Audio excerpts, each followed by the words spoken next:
नई सोच नई कहानी, a radio journey with Smriti Irani. सुनते हैं इस कार्यक्रम की पहली कड़ी महिला एवं बाल विकास मंत्री स्मृति ईरानी के साथ।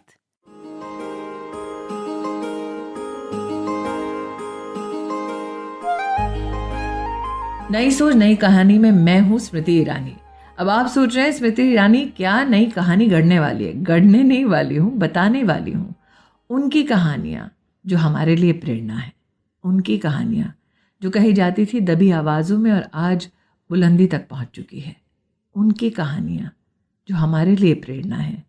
उनकी कहानियाँ जो हम जैसी हैं, हमारी जैसी हैं, लेकिन कुछ कर बैठी हैं ऐसा जिसके बारे में सुनना चाहिए पूरी दुनिया को। ऐसी कई कहानियां हैं जो जुड़ी हैं भारत सरकार और प्रधानमंत्री मोदी जी के कई स्कीमों के साथ, चाहे वो मुद्रा की योजना हो, एमएसएमई की योजना हो या कौशल विकास हो। ये स्कीम या आंकड़े मात्र आंकड़े नहीं हैं, जिंदगियां हैं जिन्हें हम लाना चाहते हैं आप तक इस कार्यक्रम के माध्यम से। हाँ, कार्यक्रम में न सिर्फ उस आम महिला की कहानी होगी जिसने थोड़ा सा सहयोग पाया और कुछ अलग कर दिखाया, लेकिन कहानियाँ होंगी, बातें होंगी उनसे भी जो आपके लिए, आपकी सरकार के लिए प्रधानमंत्री मोदी जी के दिशा निर्देश में, उनके आदेश अनुसार, उनके आशीर्वाद से देश भर में पॉलिसीज़ बनाते हैं और उन पॉलिसीज़ को धरातल तक ले जाते हैं।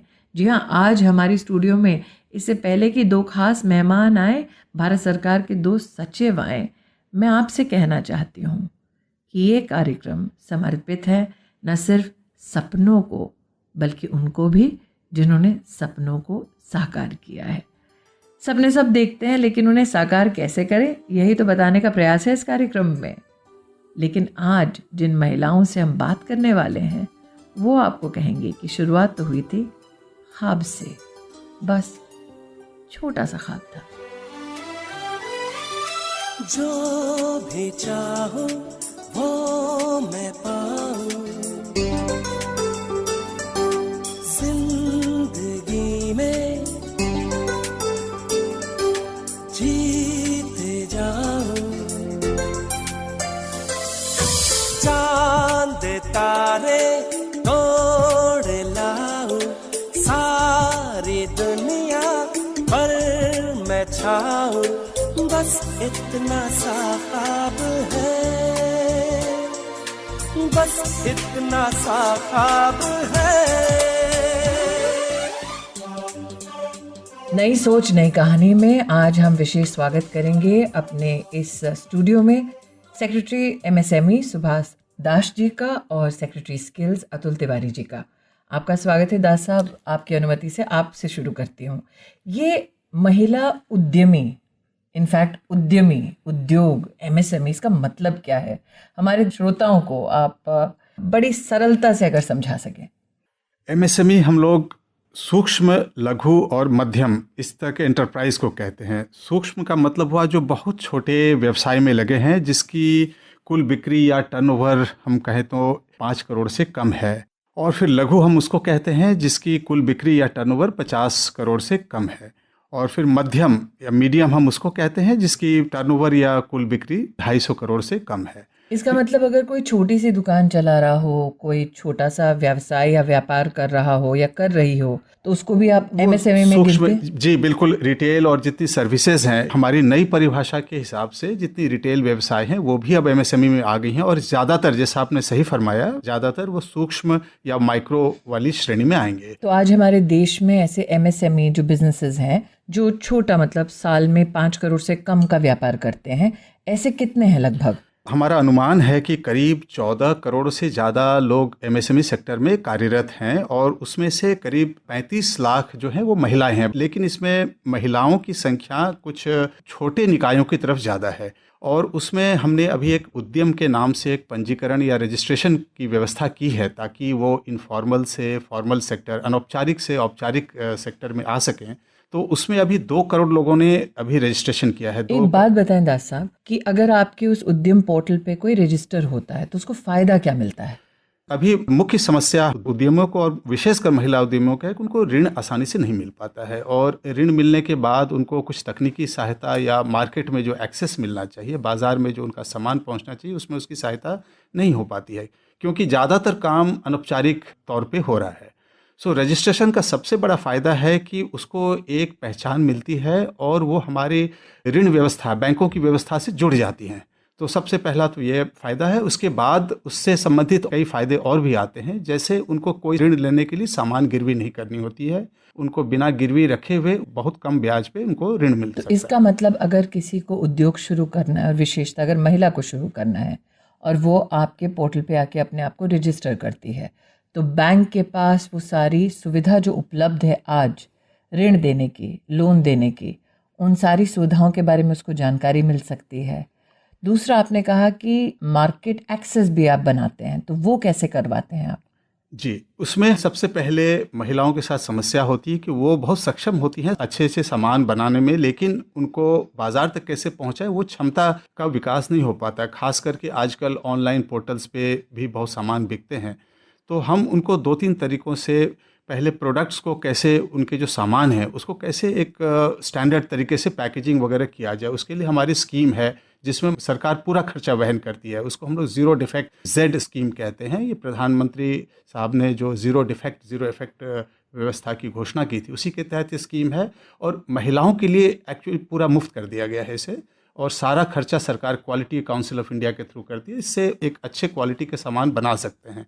दूसरा, उनको दूसरे तरह की हैंड होल्डिंग हम करते हैं कि उनको कैसे ई कॉमर्स डिजिटल वे से, डिजिटल लिटरेसी करके कैसे वो रजिस्टर हो सके। उसका सबसे अच्छा तरीका है कि जेम हमारा पोर्टल है जो गवर्नमेंट ई मार्केट प्लेस, उसमें बहुत बड़ी संख्या में महिलाएं आ गई हैं, लेकिन हमारे हिसाब से पिछले साल करीब 2100 करोड़ रुपए का सामान महिलाओं ने बेचे थे अब हमारे जेम पोर्टल पे। तो इसका मतलब दास साहब, आप ना सिर्फ मुफ्त में महिलाओं के लिए विशेष या उद्योगों के लिए, जो छोटे व्यापारी हैं उनके लिए, ना सिर्फ क्रेडिट की सुविधा प्रदान करवाते हैं या क्रेडिट कहाँ से ले, कैसे ले, ये जानकारी दिलवाते हैं, बल्कि साथ ही आप मार्केट एक्सेस भी उनको उपलब्ध कराते हैं। मतलब सामान कैसे पैक किया जाए, कैसे बेचा जाए, कहाँ बेचा जाए, इसकी सारी जानकारी देते हैं। जी हाँ, और वो तकनीक भी हम सिखाते हैं उनको। टेक्नोलॉजी सेंटर्स हमारे बहुत सारे देश में फैले हुए हैं, तो वहाँ महिला उद्यमियों के लिए विशेष व्यवस्था की गई है ताकि उनसे संबंधित जो व्यवसाय हैं उसमें उनको नई तकनीकी जानकारी बिना उनकी लागत किए, उनको मशीन में निवेश किए बिना उनको वहाँ तकनीकी जानकारी भी देते हैं। अरे वाह, इसका मतलब कि आप सरकार के पास अगर पहुँचें तो सरकार आपको न सिर्फ ये सिखलाएगी कि कैसे आपको अपना व्यवसाय औपचारिक रूप से करना चाहिए, बल्कि साथ ही अगर आपको बैंक से लोन चाहिए तो वो लोन कहाँ से आ सकता है, अगर आपको ट्रेनिंग चाहिए तो वो ट्रेनिंग कहाँ से उपलब्ध हो सकती है। तो हम अपने श्रोताओं को कहाँ जाकर ट्रेन करना, कहाँ जाकर उद्यम पोर्टल पे रजिस्टर करना, ये जानकारी तो देंगे, लेकिन मुझे लगता है दास साहब ने एक बहुत अहम मुद्दा हमारे सामने प्रस्तुत किया है अतुल जी, वो है कि ट्रेनिंग का। तो चाहे लिटरेसी हो डिजिटल अथवा मशीन और तकनीक से अपने काम को बेहतर करने का हुनर हो। अतुल जी, आप सेक्रेटरी हैं, सचिव हैं भारत सरकार के, जो स्किल्स का विभाग चलाते हैं। तो आप हमें बताइए कि आज जो हमारे श्रोता हैं, महिला हो या पुरुष, अगर वो स्किल सेक्टर में कुछ जानना चाहें तो किसको संपर्क करें?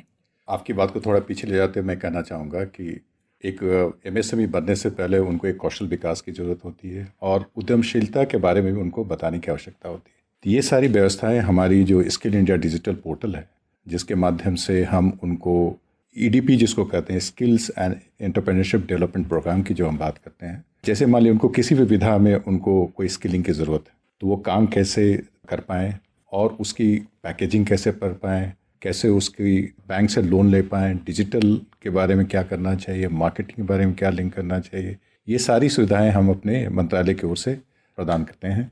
पूरे देश में हमारी स्किल डेवलपमेंट की संस्थाएं हैं और मुख्यतः मैं कहूँगा हमारी 2 संस्थाएं हैं, एक निस्बत है जो दिल्ली में है और एक इंडियन इंस्टीट्यूट ऑफ एंटरप्रेन्योरशिप जो गुवाहाटी में है। वहाँ पे भी हमने महिलाओं को और बाकी लोगों को भी skill and entrepreneurship development program की हमने पूरी व्यवस्था की है। अतुल जी, अगर आपसे मैं ये सवाल पूछूं कि क्या ज़रूरी है कि सब में वो हुनर हो कि वो बिज़नेस कर सकें?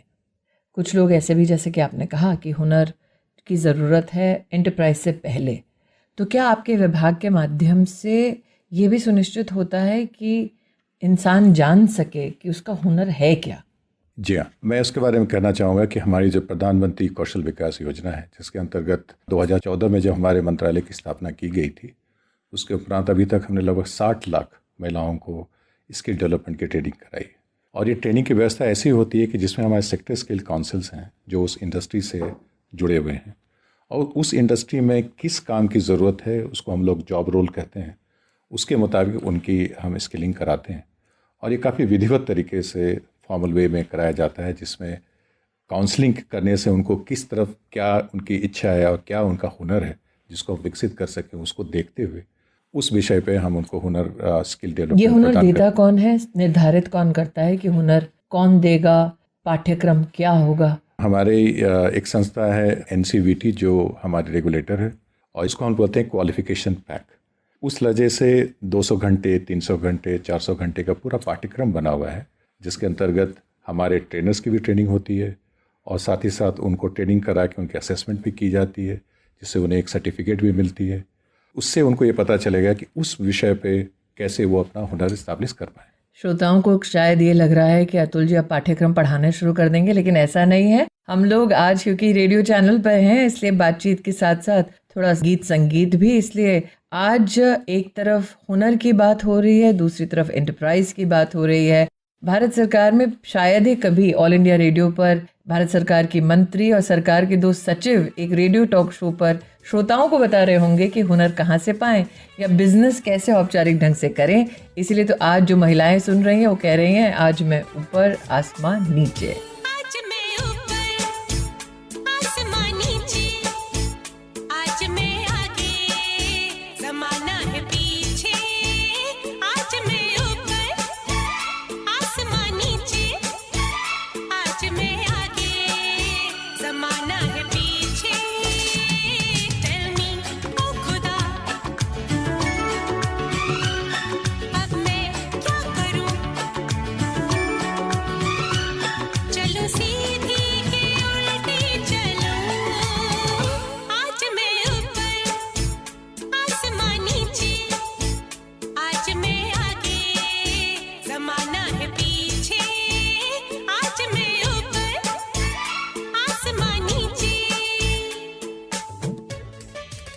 आप सुन रहे हैं नई सोच नई कहानी, radio journey with Smriti Irani. आज हम कहानी आपको बतलाएंगे प्रियांशी की, जो इंडस्ट्री चलाती हैं गाजियाबाद में MSME का। लेकिन प्रियांशी की कहानी से पहले मैं आभार व्यक्त करना चाहूँगी भारत सरकार के दोनों सचिवों का, जिन्होंने आज अपने दोनों मंत्रालयों की ओर से, चाहे वो स्किल डेवलपमेंट हो या हो MSME, आपको जानकारी दी कि आप अगर अपना उद्योग शुरू करें, अगर जानकारी चाहते हैं कि बैंक का लोन कैसे मिले, अगर तकनीकी मदद चाहते हैं, ट्रेनिंग चाहते हैं, तो आप चैंपियंस हेल्प डेस्क पर ज़रूर फ़ोन करें। नंबर है 011-230-6154। सुबह 8 बजे से लेकर शाम को 8 बजे तक, सोमवार से लेकर शुक्रवार तक भारत सरकार की ये चैंपियंस हेल्प डेस्क। अगर आप छोटा सा छोटा भी अगर व्यापार शुरू करना चाहते हैं, अगर आप अनौपचारिक व्यापार चला रहे हैं तो उसे औपचारिक ढांचे में ढालना चाहते हैं, तो ज़रूर संपर्क करें MSME मंत्रालय से। लेकिन अगर आप चाहते हैं कि जान पाएँ आपका हुनर क्या है, अथवा अपने हुनर में और निखार लाना चाहते हैं, तो प्लीज़ भारत सरकार की स्किल इंडिया डिजिटल हेल्पलाइन से संपर्क करें। नंबर है 8800055555 8800055555। ये है हमारी हेल्पलाइन स्किलिंग के लिए। और अगर आप चैंपियन हैं उद्योग के, तो आप फ़ोन कर सकते हैं 01123061574। सुबह 8 बजे से लेकर शाम 8 तक, सोमवार से लेकर शुक्रवार तक, MSME विभाग का ये चैंपियंस हेल्प डेस्क आपको उद्योग के लिए जानकारी भी देगा और मदद भी। अगर आप भारत सरकार की MSME विभाग से संपर्क करना चाहते हैं तो msme.gov.in पर जाकर उनसे संपर्क करें, अथवा अगर आप ईमेल करना चाहते हैं तो champions@gov.in पर संपर्क भी कर सकते हैं। प्रियांशी, इतनी सरलता से पहले भारत सरकार मिलती थी क्या किसी एक उद्यमी को या एक नागरिक को? मैम, मेरा जो एक्सपीरियंस रहा है इस जर्नी में, जो मैंने कंपनी स्टार्ट की थी, तो बहुत ही कठिन था, क्योंकि मैं अपने घर की पहली महिला उद्यमी हूँ। लेकिन जब आपने जो सवाल किया वो बहुत ही मुश्किल है, क्योंकि पहले बिल्कुल भी इसका मुझे पता भी नहीं था कि एमएसएमई क्या होता है, इसका क्या लाभ है, इसके क्या उद्देश्य हैं, या ऐसा कुछ रजिस्ट्रेशन होता है या हमें करना चाहिए, इसके क्या कुछ भी पता नहीं था मैम। लेकिन 2014 के बाद जब मैंने शुरू किया, तब मुझे पता चला कि एमएसएमई गवर्नमेंट से मुझे ये बेनिफिट्स मिल सकते हैं। मैंने सुना है आपको तो लोन लेने के लिए आपने एक भारत सरकार के मंत्री से जब संपर्क किया तो तुरंत आपको न सिर्फ लोन की जानकारी मिली, बल्कि कहीं आपके किसी इनॉग्रेशन में मंत्री जी खुद आए थे। हाँ जी मैम, मैंने उनका काम किया है। मेरा मॉड्यूलर किचन का व्यवसाय है, मेरी फैक्ट्री है उसकी। और जब मेरे को लोन मिलने में बहुत दिक्कत हो गई थी, मेरे को आश्वासन मिला था बैंक से कि लोन मिलेगा, बट मिला नहीं था सिडबी के थ्रू। तब जाकर मुझे मंत्री जी से संपर्क करना पड़ा, और उस वक्त मैं बिल्कुल एक आम महिला थी। मेरे पास कोई पता नहीं था कि मैं कैसे मंत्री जी से संपर्क करूं, कैसे बोलूं, क्या बोलूं। बस मैंने उनसे यही एक बात कही थी कि सर, आपके प्रधानमंत्री योजना के तहत 90 मिनट्स में लोन का प्रावधान है, जबकि मैं 90 दिनों से परेशान हूं, लेकिन मुझे लोन नहीं मिला। तब सर के हस्तक्षेप के बाद मुझे 3 दिन के अंदर लोन मिला, और उसके बाद आज मेरी पूरी फैमिली, मेरे हस्बैंड, हम लोग सब साथ में खड़े होकर एक करीब 50 से 60 लोगों को रोजगार दे रहे हैं, और मेरी कंपनी एक फ्लरिश कर रही है मैम। अरे वाह प्रियांशी, इसका मतलब लक्ष्मी जी का आशीर्वाद सिर्फ आपको नहीं मिला, आपकी वजह से 50-60 लोगों को काम भी मिला जी। तो इसका मतलब अगर औरत को आप सशक्त करते हैं, उद्योग में औरत को मौका देते हैं, तो वो आशीर्वाद सिर्फ अपने आप तक सीमित नहीं रखती है, वो आशीर्वाद दूसरों तक भी पहुंचाती है। जी। तो जी। मंत्री जी हों या भारत सरकार में प्रधानमंत्री जी की स्कीम हो, आपके जीवन में आशा की एक नई किरण लेकर आए। और आज आपने अपनी जो कहानी बताई है कि आपने कैसे, माई इंडस्ट्री है आपकी? जी जी गाजियाबाद में चलती है? जी मैम। मॉड्यूलर किचन बनाते हैं? जी जी मैम। भाई, इसका मतलब कि जो आप फिट फाट किचन देखते हैं बड़े बड़े एड्स में, वो आप जैसी बहनें बनाती हैं। जी मैम। जी मैम। तो चलिए, मेरी ओर से बहुत बहुत शुभकामनाएं। और गाजियाबाद में अगर कोई सुन रहा है और उनको मॉड्यूलर किचन चाहिए, तो प्लीज़ प्रियांशी जी से संपर्क ज़रूर करें। आप उनको काम देंगे तो वो 60 लोगों को और काम देंगे। जी। और इसीलिए आज प्रियांशी, तुम्हारी कहानी सुनकर गाना याद आता है, आशाएं। कुछ पाने की हो आस आस, कोई अरमा हो जो खास खास आशाएं, हर कोशिश में हो बार बार, करे दरियाओं को आर पार आशाएं, तूफानों को चीर के मंजिलों को छीन ले, आशाएं खिले दिल की, उम्मीदें हंसे दिल की, अब मुश्किल नहीं कुछ भी, नहीं कुछ भी, आशाएं खिले दिल की, उम्मीदें हंसे दिल की, अब मुश्किल नहीं कुछ भी, नहीं कुछ भी।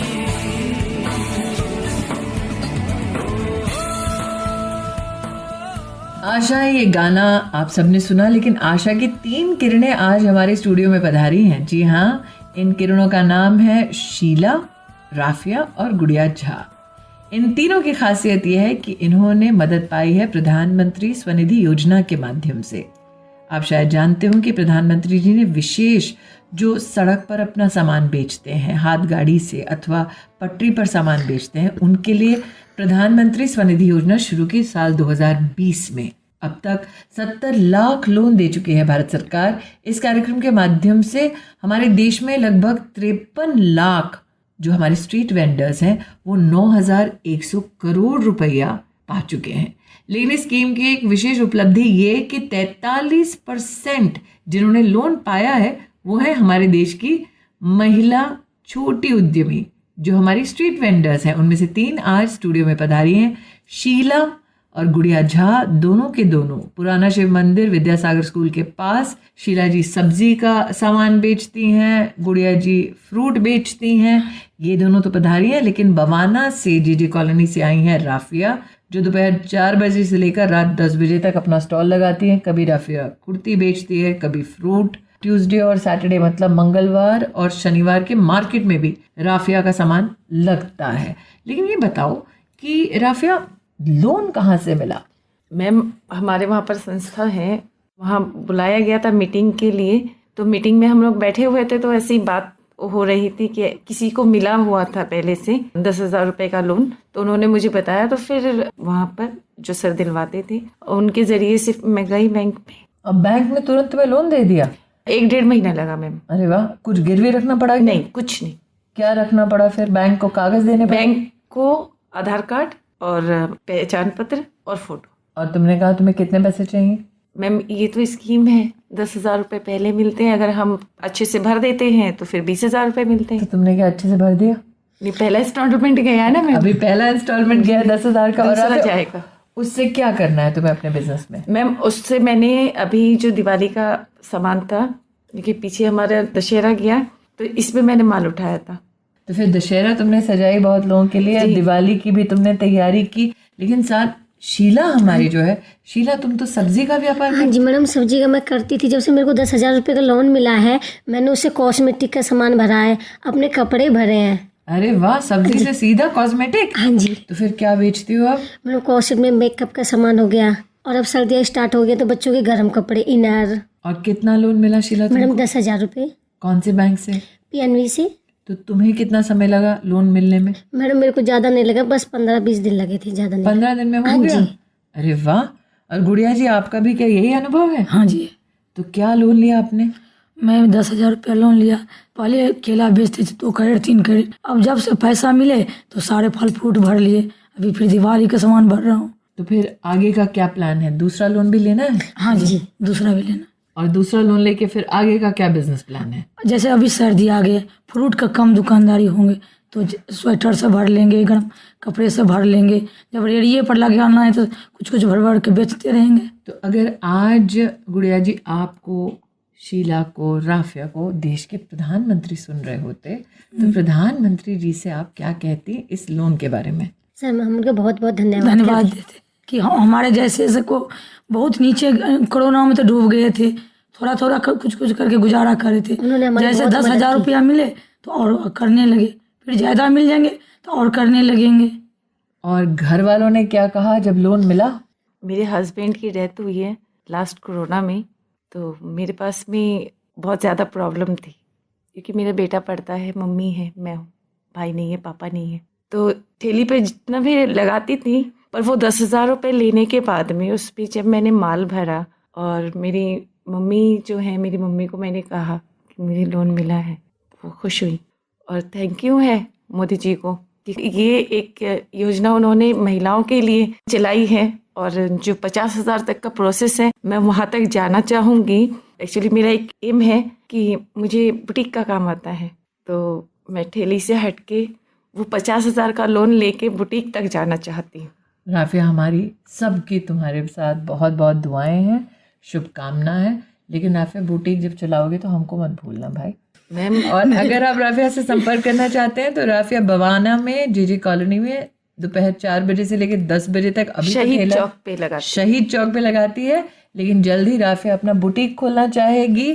और शीला ने ऑलरेडी सर्दी के कपड़े भर लिए हैं अपनी ठेली के लिए, कॉस्मेटिक का सामान भी भर लिया है, गुड़िया जी ने भी सर्दी के लिए तैयारी कर ली है। इन तीनों महिलाओं को देखकर गाना तो एक ही याद आता है कि लड़की जी धाकड़ है। निक्कर और टी शर्ट पहन के आया साइकिल लोन, निक्कर और टी शर्ट पहन के आया साइकिल लोन, लगा के फोन बता दे सबको बच के रहियो बागड़ बिल्ली से, चंडीगढ़ से या दिल्ली से, तने चारों खाने जित कर देगी, तेरे पुर्जे फिट कर देगी, डट कर देगी, तेरे दांव से बढ़कर बेच पलट कर देगी, जित कर देगी, जित कर देगी। ऐसी धाकड़ है, धाकड़ है, ऐसी धाकड़ है, ऐसी धाकड़ है, धाकड़ है, ऐसी धाकड़ है, ऐसी धाकड़ है। धाकड़ लड़कियों के बाद अब बारी है धाकड़ महिलाओं की, जो आई हैं हमारी स्टूडियो में सीधा धाकड़ हरियाणा से। जी हाँ, पटौदी से आई हैं सरोज देवी और नीलम यादव। सरोज जी हैं धाणी शंकरवाली से, नीलम जी हैं धाणी चित्रसेन से। लेकिन दोनों के बीच में कहानियां थोड़ी अलग अलग हैं। सूत्रधार है प्रधानमंत्री मुद्रा योजना। आप सब जानते हैं साल 2015 में प्रधानमंत्री मुद्रा योजना की शुरुआत हुई। अब तक विश्वास करेंगे देश में 40 करोड़ मुद्रा योजना के लोन्स दिए जा चुके हैं। और जानते हैं कितनी लागत के? 30 लाख करोड़ रुपया छोटे छोटे व्यापार के लिए प्रधानमंत्री जी के आशीर्वाद से अब तक दिए जा चुके हैं। और मुद्रा की लाभार्थियों में से 70% महिलाएं हैं और उन 70% में से 2 धाकड़ महिलाएं इस वक्त हमारे साथ हैं। सरोज जी, आप क्या काम करती है मुद्रा योजना के सहारे? मैडम मेरा मिठाइयों का काम है। अरे वाह, लेकिन हमने तो सुना है कि आप मठरी भी बनाती थी। हाँ जी, बथुए वाला स्नैक्स का काम करती मैं। तो मैं मिठाइयों का काम है मैडम, जो त्योहार के सीजन पे ज़्यादा चलता है, बीच के टाइम में जो काम नहीं चलता तो मट्ठी वगैरह का, नमकीन वगैरह का काम करते हैं। और आपको लोन कैसे मिला सरोज जी?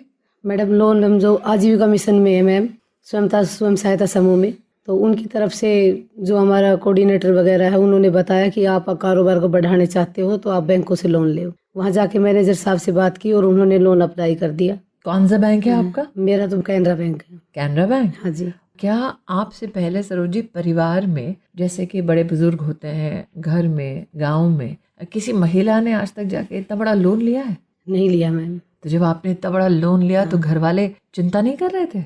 नहीं मैडम। सबने क्या कहा, धाकड़ है मैडम, एक दो बहुत बोलते हैं बच्चे, लेकिन फिर सोचते हैं कारोबार में लगाने हैं तो उसके लिए। तो मैं इस पे डिपेंड बच्चों पर नहीं कर रही मैडम, पहले खुद पे जो काम कर रही हूँ उसी से मैं 4th-5वीं पेमेंट भर चुकी हूँ उसकी। आपकी क्या उम्र है सरोज जी? मेरी उम्र 46 साल में। और आप कहाँ तक पढ़े हो? 10th ma'am.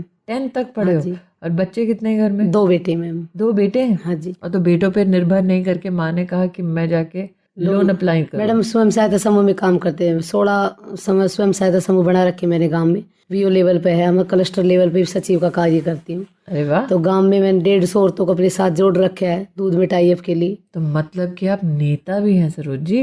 नीलम, तुम भी कर रही हो नेतागिरी? मैम नेतागिरी ही समझो, क्योंकि हम 2017 से सेल्फ हेल्प राष्ट्रीय ग्रामीण आजीविका मिशन से जुड़े थे। तो उस टाइम हमने क्या किया था कि हम अपने 100 रुपये की बचत करते थे हर महीने। तो हमें इतना ही पता था, इससे ज़्यादा कुछ नहीं पता था। लेकिन जैसे ही गांव में इलेक्शन हुए तो वहाँ पर मुझे अपने वार्ड से पंच चुना गया। अरे वाह, इसका मतलब कैबिनेट मंत्री और नेता दोनों साथ एक स्टूडियो में। तो मैम वहाँ से मुझे कुछ ट्रेनिंग के बारे में पता चला और फिर मैंने मैम ट्रेनिंग शुरू की। ट्रेनिंग शुरू करने के बाद फिर सोचा कि कुछ काम करते हैं। तो सेल्फ हेल्प ग्रुप का हमें इतना ज़्यादा बेनिफिट हुआ कि जैसे हमारे ग्रुप को 3 महीने चलते हुए तो सरकार की तरफ से हमें 10,000 का रिवॉल्विंग फंड भी मिला, जो हम महिलाएं उसमें से पैसे लेके अपने घर की छोटी छोटी जो ज़रूरतें उनको हम पूरा कर सकते हैं। और जब देखा कि हमारा ग्रुप भी अच्छा चल रहा है, सरकार की तरफ से रिवॉल्विंग फंड भी हो गया, तो बैंक वालों ने सीधे हमारे घर आके हमें हमारे लोन के लिए बोला और हमने अप्लाई किया। तो हमारे फर्स्ट जो लोन था वो 50,000 का था और हमारा बैंक है सर्व हरियाणा ग्रामीण बैंक। और आज हम अपने बैंक से 3 लाख रुपए तक की राशि ले चुकी है। पहली किस्त 50 की थी, फिर लाख की थी, फिर 2 लाख की थी, अब 3 लाख की हो चुकी है। नीलम, ये बताओ, तुमने कहा बैंक चल के खुद आया तुम्हारे पास? हाँ जी, क्योंकि हमारा जो सेल्फ हेल्प का जो ग्रुप बना था वो सर्व हरियाणा ग्रामीण बैंक में। ये क्या पहले संभव होता था? नहीं बैंक चल के एक साधारण औरत के यहाँ पहुंचे? पहली बात तो यह है कि गांव की महिलाओं को घर से निकलना ही बहुत मुश्किल होता था कि वो कैसे निकले, क्योंकि लोगों की सोच थोड़ी दूसरी होती थी। और आज तो मैं ये कहती हूँ कि हमारा पूरा पटौदी ब्लॉक इतना काम कर रहा है, पूरा सेल्फ हेल्प ग्रुप है, महिलाएं भी बाहर निकल रही है। इससे मैम हमें बहुत ज़्यादा खुशी मिलती है। तो जैसे मैंने सरोज जी से कहा, आपने 10 लाख का लोन ले लिया। सरोज जी ने तो वो अपने बच्चों पे डिपेंड नहीं होना चाहती थी। तुमने जब लोन लिया अब 3 लाख तक का, तो घर में क्या रिएक्शन था? मेरी जो घर की जिम्मेवारी है वो मेरे ऊपर ही है। मेरे हस्बैंड को सन 2008 में दिखाई देना बंद हो गया था और उसके बाद वो आज तक भी मतलब कि रूटीन में नहीं आए है। ऑपरेशन वगैरह भी करवा दिया, तो घर मुझे ही चलाना था। और जब मैंने ये चीज़ें शुरू की, लोन भी लिया, तो मतलब कि जो लोग ये कहते थे नहीं कुछ नहीं कर सकती, क्या है इतनी पढ़ी लिखी भी नहीं है, कहीं फंस जाएगी, कोई पैसे लेके भाग जाएंगे, बैंक वाले भी किसी के सगे नहीं होते, गांव में ये सारी बातें होती थी। और आज जब मैंने खुद का अपना एक सेटअप लगाया हुआ है, सब मिलने आते हैं, तो उनका नजरिया चेंज हो गया कि हाँ इस औरत में मतलब कि बहुत दम था, लगता था ये कुछ ना कुछ करेगी। तो इसका मतलब पटौदी के पानी में कुछ है कि मुद्रा योजना में कुछ है? नहीं मैम, दोनों में है, पानी में भी है और मुद्रा में भी है, क्योंकि शायद मुद्रा लोन के बिना हम इतने नहीं हो पाते। तो जैसे नीलम ने कहा पानी में भी है पटौदी के और मुद्रा योजना में भी है। और जैसा कि नीलम कह रही हैं कि सोच ही कुछ अलग सी थी कि क्या कर लेगी एक साधारण परिवार से ग्रामीण अंचल की महिला, और आज सरोज जी हो या नीलम जी हो या मुद्रा योजना का उनको सहारा हो, इसकी वजह से ऐसा लगता है दोनों के बादल पर पाँव हैं। सोचा कहाँ था ये जो हो गया, माना कहाँ था ये लो हो गया, चुटकी कोई काटो ना है हम तो होश में, कदमों को थामो ये है उड़ते जोश में, बादल पे पाँव है या झूठा गाँव है, अब तो भाई चल पड़ी अपनी ये नाव है, बादल पे पाँव है या झूठा गाँव है, अब तो भाई चल पड़ी अपनी ये नाव है। अब बादलों पर सैर करते करते वापस अगर धरती पर आए नीलम, तो ये बताओ आप और सरोज जी दोनों सेल्फ हेल्प ग्रुप चलाते हो जी। अब मैंने जितना प्रधानमंत्री जी के नेतृत्व में काम देखा है, राष्ट्र में पहली बार ऐसा हुआ है कि 9 करोड़ महिलाएं अब सेल्फ हेल्प ग्रुप से जुड़ी हैं जी। और प्रधानमंत्री जी ने सिर्फ सेल्फ हेल्प ग्रुप के लिए 5 लाख करोड़ से ज्यादा रुपया सिर्फ सेल्फ हेल्प ग्रुप के रिवॉल्विंग फंड और क्रेडिट के लिए दिया। तो आपको तो डबल धमाका मिल गया, एक तरफ सेल्फ हेल्प ग्रुप का रिवॉल्विंग फंड, दूसरी ओर मुद्रा योजना का सहयोग। जी मैम। तो आपके सेल्फ हेल्प ग्रुप में दूसरी औरतों को भी क्या आपने प्रोत्साहित किया कि उनको मुद्रा योजना मिले? मैम हमने ये किया कि जैसे हम सेल्फ हेल्प ग्रुप से जुड़े तो हमने ये सोचा कि क्यों ना, क्योंकि जैसे हमारी सिचुएशन है, ऐसी बहुत महिलाएं हैं जिनकी सिचुएशन ठीक नहीं है, तो हमने क्या काम किया, सरोज जी ने भी मैंने भी, हमने गांव-गांव जाके सेल्फ हेल्प ग्रुप बनाने शुरू किए और मैंने 8 गाँव में काम किया, जिसमें मैंने 800 महिलाओं को सेल्फ हेल्प ग्रुप से जोड़ा, बैंक से भी उन लोगों को जोड़ा, उनको लोन के लिए भी जैसे गाँव में एक समूह सखी को रखा गया जो पूरे ग्रुप को संभाल सके और उनकी जो भी बैंक की स्कीमें हैं और उन महिलाओं तक पहुंच सके।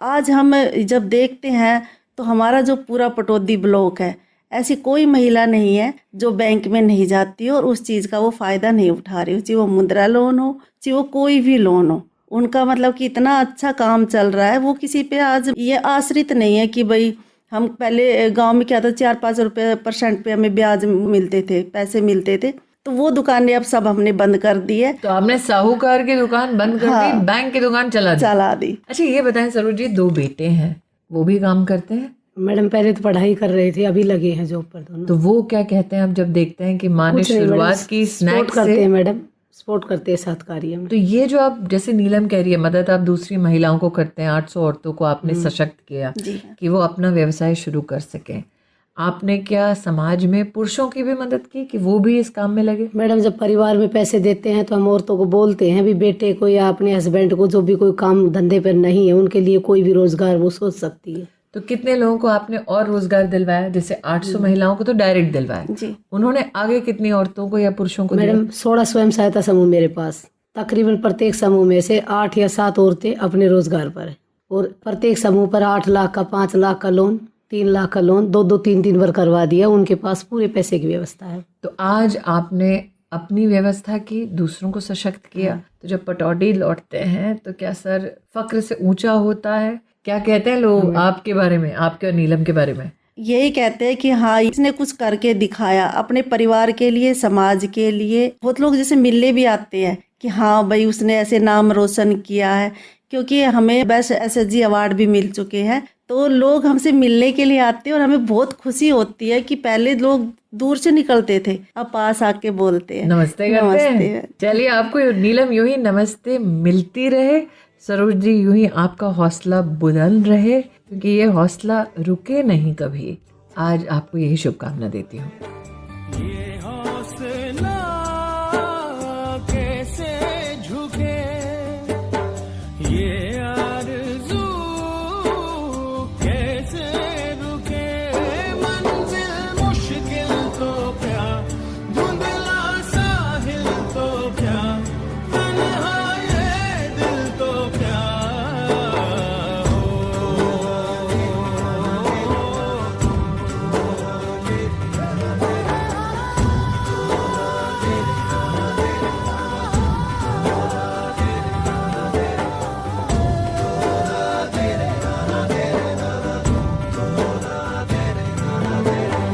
राह पे कांटे बिखरे अगर, उस पे तो फिर भी चलना ही है। शाम छुपा ले सूरज मगर, रात को एक दिन ढलना ही है। रुत ये ढल जाएगी, हिम्मत रंग लाएगी, सुबह फिर आएगी।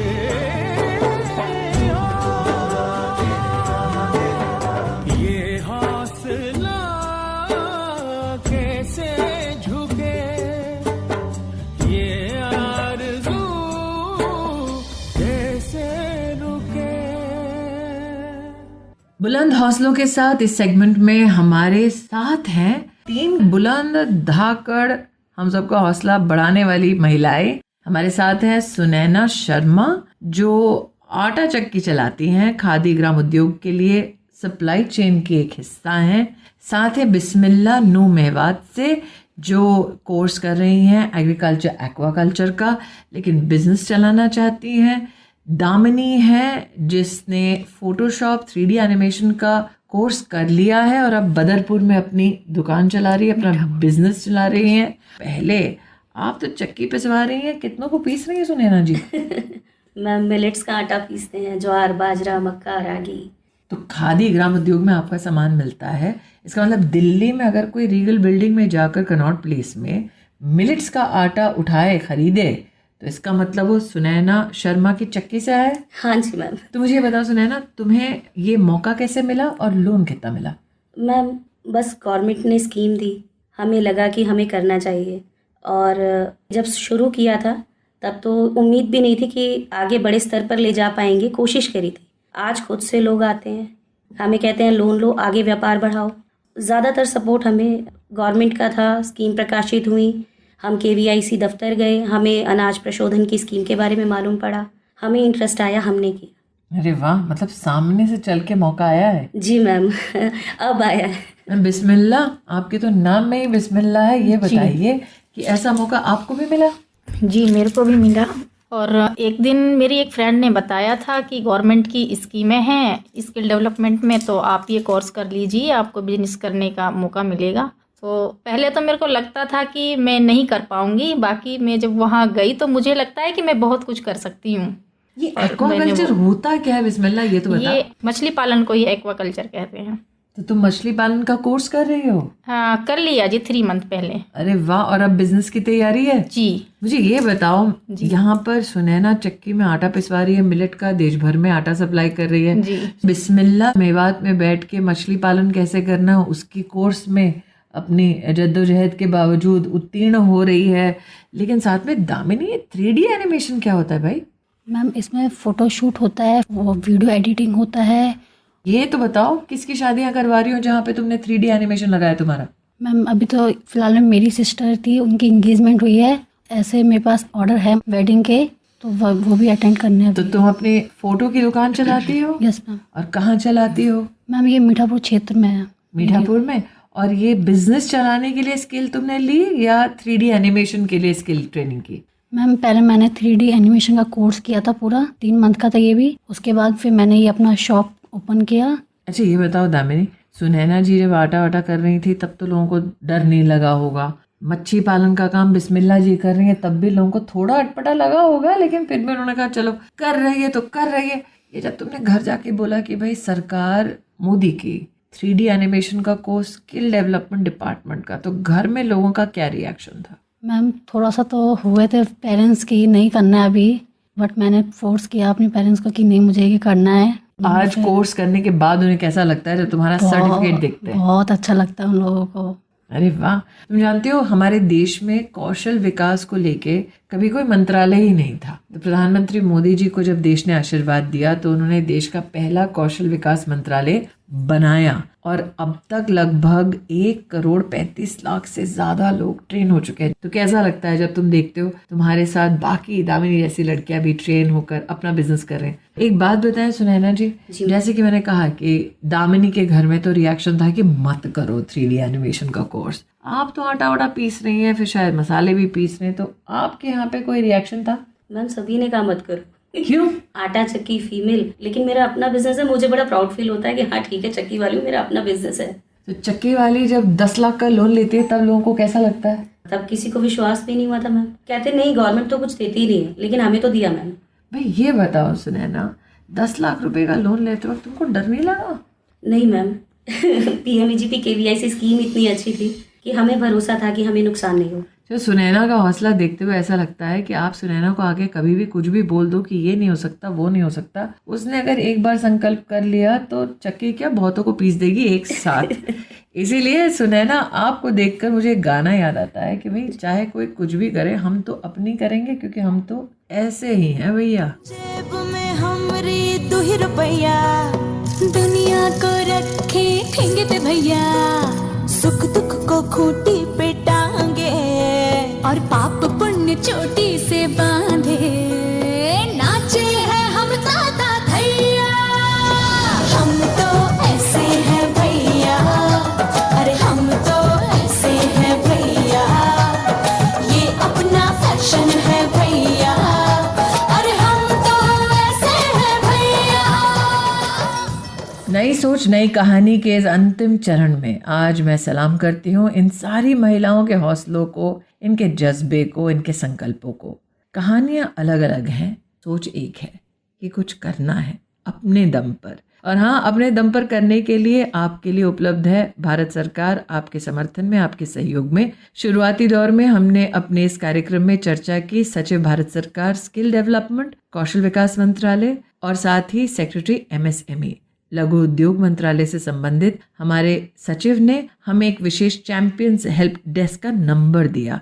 अगर आप चाहते हैं कि आप अपना उद्योग शुरू करें, अगर जानकारी चाहते हैं कि बैंक का लोन कैसे मिले, अगर तकनीकी मदद चाहते हैं, ट्रेनिंग चाहते हैं, तो आप चैंपियंस हेल्प डेस्क पर ज़रूर फ़ोन करें। नंबर है 011-230-6154। सुबह 8 बजे से लेकर शाम को 8 बजे तक, सोमवार से लेकर शुक्रवार तक भारत सरकार की ये चैंपियंस हेल्प डेस्क। अगर आप छोटा सा छोटा भी अगर व्यापार शुरू करना चाहते हैं, अगर आप अनौपचारिक व्यापार चला रहे हैं तो उसे औपचारिक ढांचे में ढालना चाहते हैं, तो ज़रूर संपर्क करें MSME मंत्रालय से। लेकिन अगर आप चाहते हैं कि जान पाएं आपका हुनर क्या है अथवा अपने हुनर में और निखार लाना चाहते हैं, तो प्लीज़ भारत सरकार की स्किल इंडिया डिजिटल हेल्पलाइन से संपर्क करें। नंबर है 8800055555 8800055555। ये है हमारी हेल्पलाइन स्किलिंग के लिए। और अगर आप चैंपियन हैं उद्योग के तो आप फ़ोन कर सकते हैं 01123061574। ये नंबर्स आपको इसलिए दे रही हूँ क्योंकि आपने आज की इस पूरी नई सोच नई कहानी की सीरीज़ में सुना होगा उन महिलाओं के बारे में जिन्होंने अपनों को खोया, लेकिन उस लॉस में भी ज़िंदगी फिर से जीने का हौसला देखा। आपने उन महिलाओं की भी बातें सुनी जिनको गांव में कोई पूछता नहीं था, आज चलकर नमस्कार करते हैं लोग, क्योंकि उन्होंने दिखाया कि वो कितनी धाकड़ हैं। उन बेटियों के बारे में भी सुना जिनके माँ बाप ने कहा कि मत करो कोई कौशल विकास का स्किल का कोर्स, कहाँ तक पहुँच पाओगे। आज वही बेटियाँ अपने दम पर न सिर्फ अपना व्यवसाय चलाती हैं लेकिन परिवार का भी नाम रोशन करती हैं। तो सरकार है आपकी मदद के लिए, बस दिल है जो ज़िद्दी होना चाहिए। अगर है तो फिर मिलेंगे नई सोच नई कहानी के साथ।